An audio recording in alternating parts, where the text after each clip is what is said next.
kang maganda ngayon ang pasok ng Kim Pao 2025. Guys, sa Chicago 2024 and 2025, pagpasok ng 2025 ay nakatanggap kaagad ng awards ang Kim Pao. Ito po ay wagi sila sa Best Love Team Silver Champion, and then si Paolo Avellino naman ay nakakuha ng Series Gold Champion. Si Kim Cho naman ay nakakuha ng Series Silver Champion. Wow! Congrats! Ito po ay sa Chicago.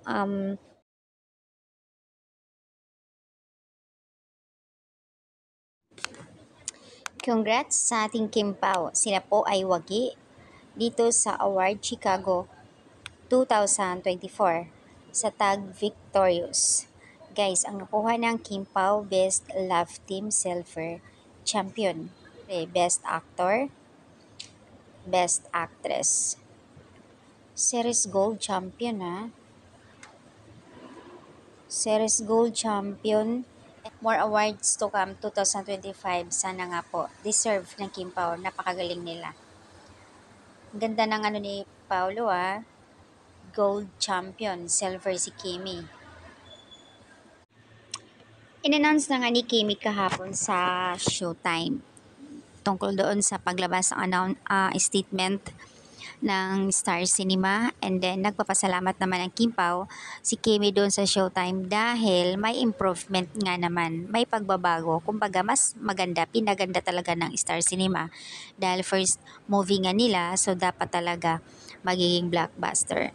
So hindi na nga daw magdi-disappear ayon kay Kimi, mas maganda at talagang mapapanood ng lahat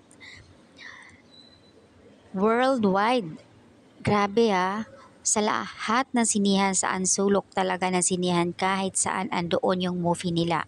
Kaya yung iba na nasa probinsya, hindi na kailangan pumunta na kung saan saan dahil sa kanilang mismong bayan sa city mayroon talaga. In fairness, kaya siguro kaya minove at pinaganda nga nila dahil kahit si Sir Eric nakikita kasi nila, ayon nga sa kanya sa life niya, Diyos ko, ang lakas ng Kim Pao imposibleng hindi matuloy yan, kaya relax lang kayo. Dahil nga pinaganda ang movie nila, mahirap mamadaliin, mas maganda yung talagang masatisfied ang mga manonood. Ganun naman din ang post ng EBS na kunting panahon pa mga Kim Pao fans, mahirap mag-atat. Mas maganda kasi na yung talagang kinalabasan, panibagong playdate yun.